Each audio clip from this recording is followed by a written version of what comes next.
everybody, I'm Jennifer Ward and I am here today to do a tutorial about taking selfies for sales. I'm brand new to Senegence, and so I hope that I don't say anything wrong as far as product information. I'm really not going to cover a lot of that today. But coming from a background of professional photography, this is kind of my wheelhouse, and I think that I can give you guys some tips as far as getting better selfies and ones that are going to get you better sales. I think I'm going to wait to see if anybody is able to get live and join with me right now. This is the very first time that I'm going live, so I apologize if it's a little dicey. Hope you can just bear with me for that.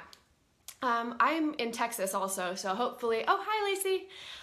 Hopefully you guys that aren't able to view the video live will be able to see this up later whenever you're able to at your convenience. So I have quite a few things to cover today, and I'm hopefully going to make it as time efficient as possible, but I'm just going to go ahead and get started. The first thing I think everybody needs to consider is, I think I've been right along with everyone else saying that taking selfies is something that I don't like to do. We have this tendency to think of selfies as being vain, and we don't want to post ourselves looking in a certain way. We don't want to give people the idea that we're all about how we look, self-involved in general. But when it comes to selling cosmetics, we really have to get over that idea of giving the people the impression that we're being vain. This isn't about vanity. What we're doing is trying to take photographs that are gonna sell a product. So it's not about showing everybody how cute you are at the grocery store or picking up your kid from soccer practice or whatever. This is about taking photographs that are gonna sell the product that you're trying to sell. So everything that you're gonna do, hey Leah! Everything that you're gonna do during these photographs is geared toward actually showcasing the product that you're trying to sell. So that really brings me to my first point, which is trying to choose the location that you're doing your selfies. There are going to be two really important things, from my standpoint as far as what I think is going to help showcase the product best. And the first one is going to be to minimize distractions that are in your photograph. So again, since your whole point, I'm just going to talk about lip sense. Hi, Amy. I'm going to talk about lip sense the whole time. Obviously, we could be talking about shadow sense, we could be talking about make sense, whatever it is that you're selling. You're going to want to gear your entire photograph toward showcasing that particular product if that's what you're trying to sell. But I'm just going to use lip sense as the example throughout this video. So if I'm trying to sell a lip sense product, I want all the attention in my photograph to go straight to my lips when you see it. There are a lot of other things that you could pay attention to in any given photograph, and if you're having a ton of distractions in your background or in your photograph in general, you're going to detract from the value of your product, and you're going to detract from people paying attention to what it is you're trying to get them to see. So for example, if you've got, your cute selfie with like, hey, what is this in the background? This is not helping you sell lip sense. Somebody's like, oh, hey, what's that growing out of the back of her head? I promise you, if this is in your photo, nobody is looking at your lipstick. The same goes for the decor that's in your home. If you've got, like your cute vase in the background, or, it doesn't matter what's in your background. The idea is that you really want to try and minimize all of the distractions that are in your pictures, because anytime somebody is looking at something other than your lips, they're not paying attention to what you want them to see. So that applies to a lot of things. You're not going to want your kitchen cabinets in the background. You don't want, part of a picture frame. You don't want a candlestick, whatever is there. You don't want that in there. And I've seen a lot of this too is selfies in the car, which makes sense because the lighting inside your car is really, really good. And we'll talk about that in a minute, why that is and what you can do to kind of create that outside your car, or how you can make the best car selfie as well. We'll get to that in a minute. But if you're going to take a picture in your car, try and angle it so that you don't see the car seat in the background. Try and pull your seatbelt down to the side, because anything, again, that is taking your eye to something that's not your lips is going to hamper your sales. I promise you, you've never seen an ad for a diamond ring with a girl in a car doing this I promise you, you've never seen that, because it devalues the product. So distractions are your enemy. So get as clean a background as you possibly can. Now, of course, for me, it helps that I happen to be a professional photographer. So I have a room in my house that's actually set up as a photo studio. I have a place where the lighting is designed to look good and where there's minimal distractions available. But you guys can all create this for yourselves, and I'll talk about that as well. And while we're on the subject of distractions, I even want to mention what you're wearing.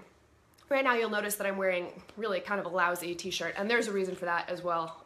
I'm gonna make a point with it later, but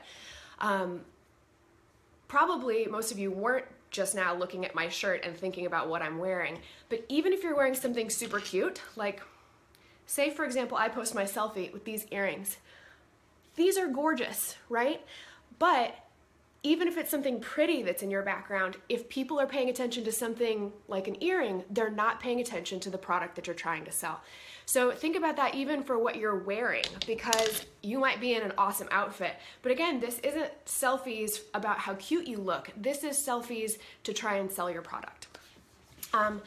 So I want to talk about getting a little bit creative with your selfie spot, because there are going to be some places in anybody's house, even if you're not a professional photographer, you don't have stuff set up like I do, where I have a nice blank wall behind me with good lighting, but just about everybody has access to a spot that will work for beautiful selfies. Number one, like we said, minimize distractions. If you have to hang a sheet on a wall in a corner someplace, do it. I mean, this is how you're trying to make sales. This is how you're trying to make a living. So the better that your pictures are, the more likely you're going to be to succeed in sales.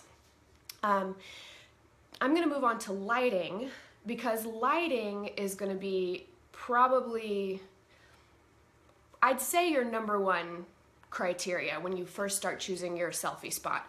Ideally, if you're first starting out with this and you don't have any kind of lighting equipment, which why would you? But if you do, that's great. But if you don't have any lighting equipment, window light is typically going to be your most flattering and most color accurate light. I'll get to color accuracy a little bit later, but for right now, sunlight is in general going to be your best friend. Now, when I'm talking about using window light, I don't want you to be like right in bright streaming sunlight. That's going to have a lot of glare to it. It's going to cause a lot of ugly shadows. That's not what you want. What you really want is bright indirect lighting. So you want to be able to go into a room where the light is quite bright, but there's not any sunlight actually streaming directly in. If there is sunlight streaming in, that could be okay too, as long as you're not in the direct light. So you want to be in a bright area with natural lighting as opposed to artificial bulbs, because that's going to give you the most flattering and most color accurate light.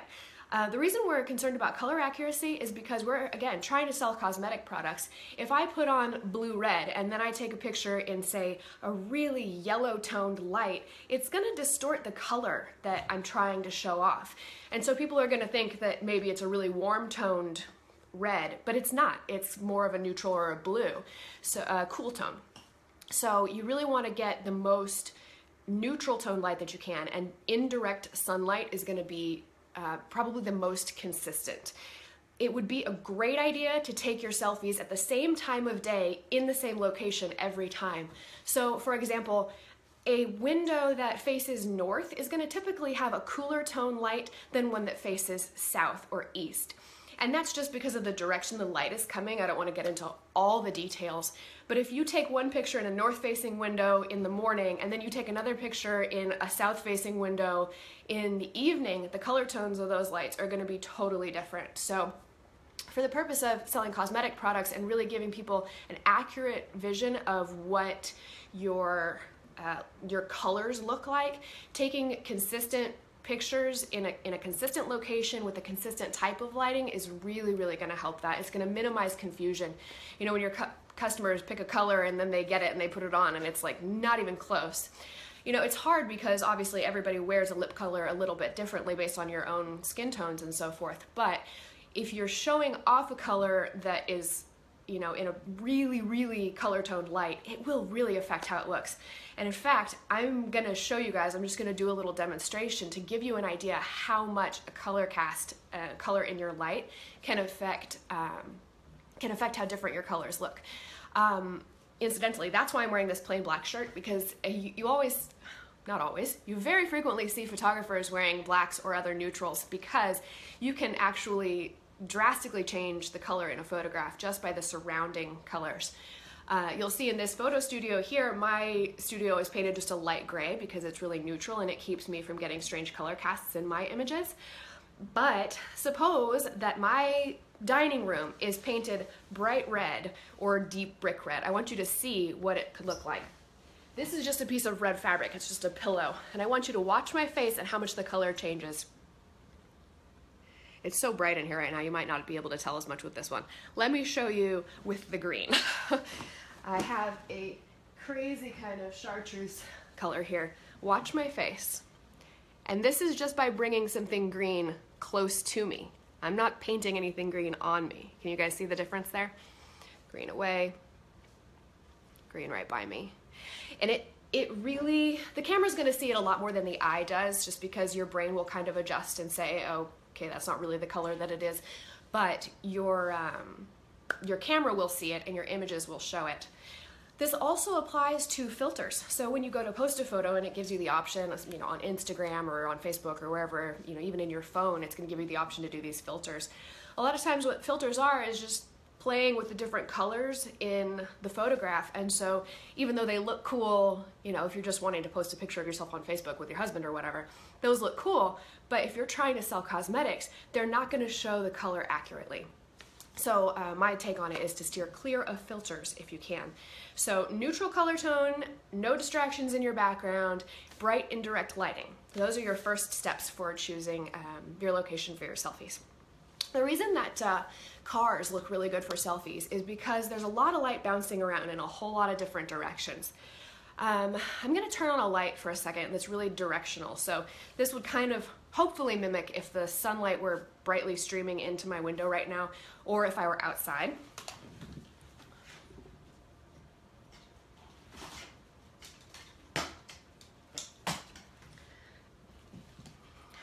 And you can kind of see right away that it changes the way my face looks. Casting a big deep shadow here along my cheek and in by my mouth, and you can kind of see some of these wrinkles that I have in my forehead. And the only reason that's happening is because the light is brighter coming from one direction than the other. So in general, to flatter your face, you're really gonna wanna find the lighting that is most what we call flat, which means it doesn't have a whole lot of directionality, like there's not a really bright section coming all in one direction. We want what we call diffused lighting, which means it's really bouncing in and around from a whole lot of different directions. The best way to get this is usually to get in next to some other objects that are bouncing light around you. And that's why your car really makes for good lighting a lot of the time, because there's light bouncing in on the seats and on the steering wheel and the dashboard, and the light is coming from all different directions. And so it starts to kind of fill in these shadows that make us look, well, I'm not gonna say haggard, but haggard. But inside your house, if you're just using window lighting, you can actually do a whole lot to kind of even out this light just by placing objects around you that will bounce the light back in the other direction. So, for example, one of my secret little tricks of the trade for when I'm doing glamour photography is actually one of the cheapest things you can probably get your hands on for using as a reflector for what we call fill light. And that is a car window shade. That's right, I use a car window shade when I'm taking glamour photos. But here's why. It's really good. Think about when you, like, way back when we used to tan. Don't tan, it's bad for you. That's why I look haggard now. We had these reflectors that would bounce light all around. But you see how beautifully that evens out the light on my face just by getting in with a little bit of reflection. Beautiful. So I want you guys to get creative. I'm gonna turn this light back off now. I want you guys to get creative with your selfie spaces. There is a super famous glamour photographer named Sue Bryce who is like a gajillionaire. She's incredible. And she literally has built her entire career around using what are basically like the foam poster board as lighting reflectors. Like she just builds little sets that bounce light in every direction and makes it super, super flattering because it's nice and even. It doesn't cast ugly shadows and it makes everybody look so beautiful. You can do this yourself, piece of cake. It'll cost you maybe 10 bucks. Go to like Walmart and get some of that foam board that's like a 1/4 inch thick. Get 4 of them and tape them into a box shape that's open on each end. Put one open end into your window and then stick your face into the other open end and take your selfie in there. I promise you that will be some of the most flattering light that you've ever seen on yourself, and it won't have a seatbelt across your shoulder. So I just realized I've got Leah Welch, I know, right? Sue Bryce is the best. I met her in person. I was totally fangirling. Okay, that was an aside. Does anybody have any questions so far about anything that I've said? I see that I do have at least a couple of people that are viewing live with me. Any questions so far? I know I've been kind of going really quick through all of that. Don't see anything popping up just this moment. So let me take another minute and talk about camera angles, because this is one of the other things that's going to really give you a good selfie versus one that are not super cute or maybe are kind of distracting. One of the first things that I want you to do, again, throw out that idea of selfies being vain. If you want to look good on camera, you have to learn your angles. You have to learn what is flattering for your face. And this applies to everybody. I don't care how beautiful you are, unless you know what angles flatter you, you're not going to look good on camera. This is why models really look good, because they take a lot of time to study this. They take a lot of time to learn how to use the little muscles in their face. They stare at themselves in the mirror until they can do, like, you know, squints with both eyes and whatever else. And you need to learn which side of your face is fuller, which of your eyes is bigger. There are very few of us that are super duper symmetric, and you might be looking at me thinking, oh yeah, she's symmetric. No, I'm not. Super uneven, just like anybody else. But I've just taken time to learn which angles flatter me. So personally, my left side is the one that I like to face toward the camera, because my right side of my face is a little bit fuller. Anything that is closer to the camera is going to look bigger. Hey, here's my hand, bigger than my head, right? Anything that's closer to the camera is going to look bigger. Anything farther away, obviously going to look smaller. So now I've got a teeny little hand and a giant hand. My hands are the same size, y'all. So this is especially true with your iPhone photographs, because iPhone or cell phones in general have a really, really wide angle lens, which is great for taking pictures of landscapes or whatever else. These wide angle lenses are probably the least flattering lens length that you could use to take a picture of a human face. So if you feel like you look bad in selfies, it's not totally your fault. It's partly what camera we're all using to do selfies. And I'm going to show again a little bit more. The wide angle lens even causes additional distortion around the edges of the photograph. And what I mean by that is that anything that's right in the center of the photograph is going to look significantly larger relative to the things that are further out along the periphery. What that means is, if I'm going to actually pick up my phone now so y'all can see this. I'm just going to move my phone around. If I keep my phone back away from me like this, this is actually a pretty decent distance for my face to look relatively even. My features look relatively balanced because it's right at nose level. Everything is about equal. But if I bring this closer to my face, you're going to notice my nose suddenly getting much larger in comparison to the rest of my face. I have a really little nose, but it sure doesn't look like that now, right? And this happens as well with any tilting that you do with your head. So you've probably noticed this when you're trying to take selfies, but let's talk about it a little bit. If I tilt my forehead down, my eyes are going to look larger in comparison to my mouth looking smaller. And all I did was tip my head. The same thing is going to go in the opposite direction. If I tip my chin up, my chin and lips are going to look big and my eyes will look small. And you'll see up my nose. Hey folks, nobody wants to see up your nose. Just FYI. I don't want to see up your nose, and it's one of those distractors we talked about earlier. So don't tip your head up in your selfies. That's not flattering, it's distracting. Most people that are tipping their head up in selfies are trying to get rid of a double chin issue, so we'll talk about that in a minute as well. When you're taking selfies, the best thing you can do for yourself as far as keeping your face looking even and your features looking proportional is to keep the camera as far away from you as possible. The farther away you are, the more relative everything is going to look nice. You'll do yourself a favor to take a picture far away and then crop it afterward, rather than taking one super up close in the first place.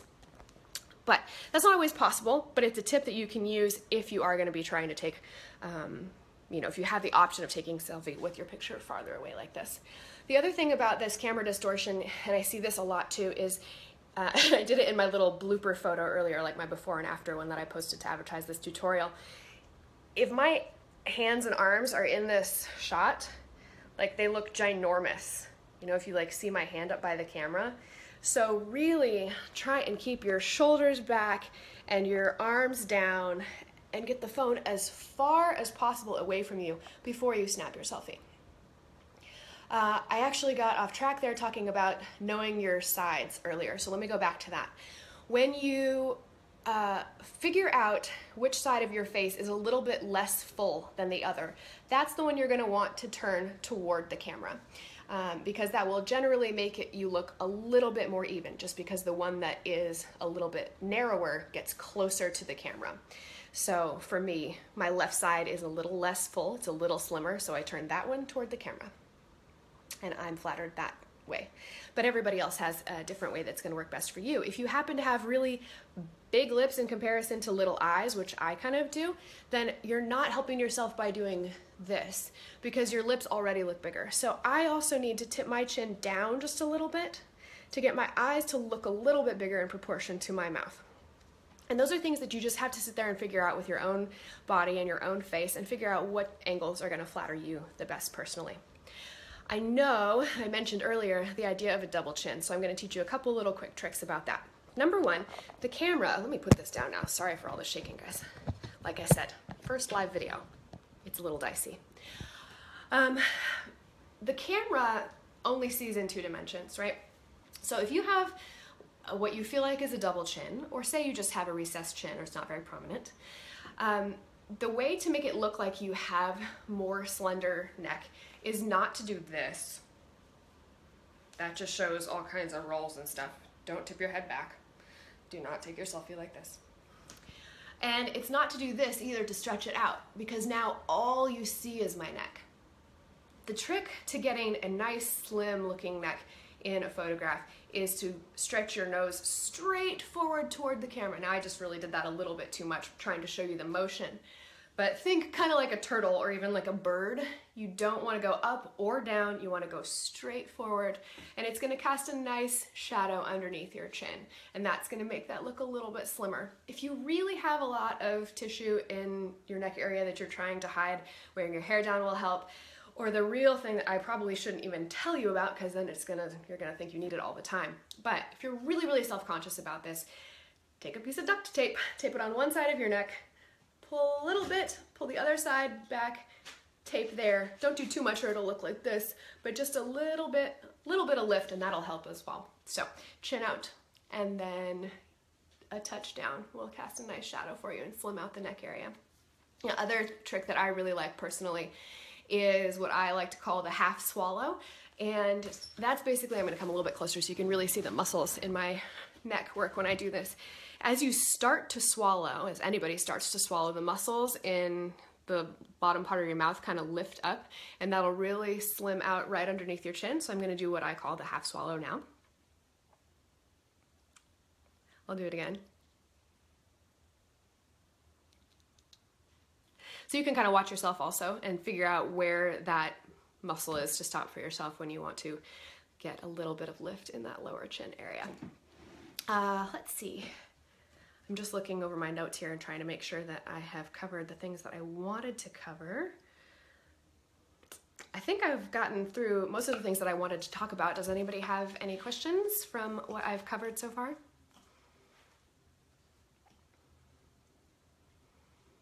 Only have a couple people with us right now anyway, probably because I'm out in Texas at Central Time, so I know some of you were probably expecting lunchtime your time. Hopefully you'll be able to see this video later.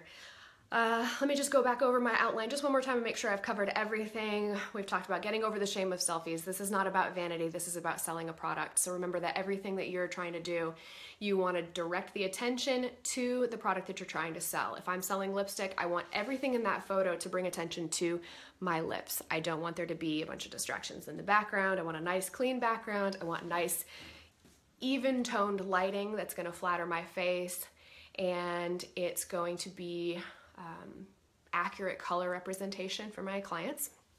We're going to want to try as much as possible to steer clear of crooked horizons. One of the things that I didn't show you earlier is if I take my selfie like this and I've got like a vent in the background and like a crooked horizon, it's just one more of those things that's like distracting. If I'm trying to sell you lipstick, you don't need to see my vent. You don't need to be wondering if I cleaned my vents last. Plain backgrounds. Nice even window lighting is always going to be your friend, and using objects to reflect some light off of to get the light even all the way around you is going to be beautiful. I mentioned the idea of this car reflector here that brings a lot of beautiful light into the eyes. If this weren't a live video, my camera on my iPhone would be adjusting this a little bit more rapidly so that it wouldn't be quite so overexposed. But you see how much extra light that brings into my eyes just by putting that down below me. And you can keep any of your reflectors right off camera. Nobody ever has to know that they're there. People don't need to know that you're going to this extra effort for your selfies to look good, right? You can put a piece of white paper on your countertop and lean in over it, and voila, your lighting looks twice as good. Your wrinkles are gone. Your lip color is accurately represented, and now you're ready to go. So, Lacey's mentioning something about a selfie stick. I personally don't use a selfie stick, although they could help. Absolutely. I find that my own arm length is usually enough for me personally to get my features to look relatively balanced. But some people may find that they still look better with the camera even further away. So if that helps you, do it. I mean, there's really no hard and fast rules here. It's just the farther away the camera is from you, the less that lens distortion is going to affect how your features look. Any other questions? By the way, I am wearing Honey Rose. Mine finally came in. I'm super excited. I put it on last night. I went to church. I ate dinner. I slept. I woke up and it was still on. Woo! All right. Well, I think I've covered my bases today as far as what I was hoping to share with you guys. It's certainly a lot of information, but it really does kind of just scratch the surface. So if you have further questions about taking good selfies, about how to light yourself, or if you even want me to kind of look over your photos and say, hey, here's what I think you could improve, I'd be happy to do that. You can just message me on Facebook. And I hope you guys have enjoyed this video. At least maybe you got a chuckle here and there with my weird face making. So, all right, enjoy. Happy sales, ladies.